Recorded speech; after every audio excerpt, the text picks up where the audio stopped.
કેન્દ્ર સરકાર મંચ ઉપર વિરાજમાન પરમ પૂજ્ય શ્રી સંત ચરણ ગુરુદેવ તુલ્ય મુદ મંગલમય સંત સમાજુ, આજે આપણે બધા શુભ પ્રસંગે ભેગા થયા છીએ.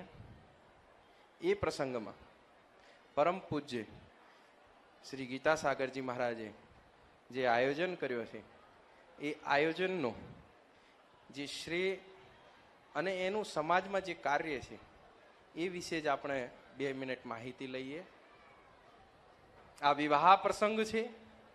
વિવાહનું કાર્ય શું છે સમાજ માટે, કે વિવાહથી સમાજને લાભ થાય, એનાથી ભગવાન શંકરે સર્વપ્રથમ વિવાહ કર્યો. એમાં સમાજમાં કોઈ કાર્યગત નહીં થયા. એના પછી જ્યારે બીજા લગ્ન ભગવાનના પાર્વતીજી દ્વારા થયા અને સમાજમાં ગણેશજી મહારાજ, કાર્તિકેયજી અને સમાજને રામાયણ જેવી કાવ્ય પ્રાપ્ત થયું, જેનાથી કે સમાજ આગળ વધી શકે, શીખી શકે. એ જ કાર્ય છે કે વિવાહ પછી સમાજને સારી દિશા મળી શકે, સારી સંતાનો મળી શકે.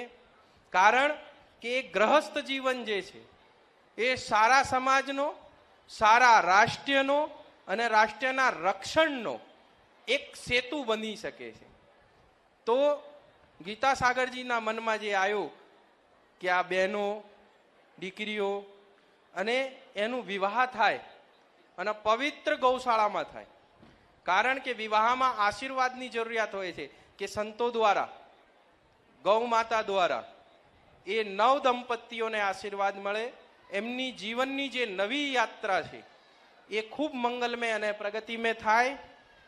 એના માટેનો એક ઉદ્દેશ્ય છે. વારે ઘડી સમાજમાં જ્યારે આપણે બેઠા હોઈએ ત્યારે સાંભળવામાં આવે છે, ઘણા લોકો કહે છે કે આ સંતોને પૈસાની શું જરૂરિયાત છે, સંતોને ધનની શું જરૂરિયાત છે. કોઈ દિવસ આવું નહીં વિચાર્યું કે અમે આત્મઘાત કરીએ.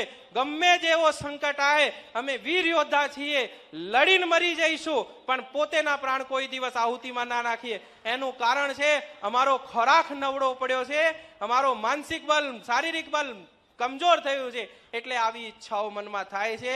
તમે પરિવાર સાથે એક સાથે બેસીને જમવાનું રાખો.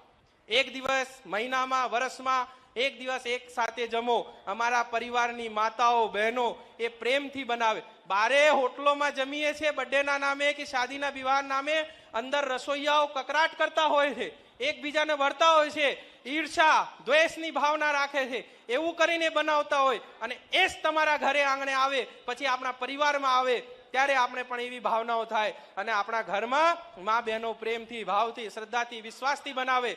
એ અન્ન સાથે એવી ભાવના જાય એટલે આપણો કુટુંબ સાથે રહે. આજના ભારતની જે માંગ છે, સંયુક્ત એકતા સાથે આપણે રહીએ, એ માંગ છે.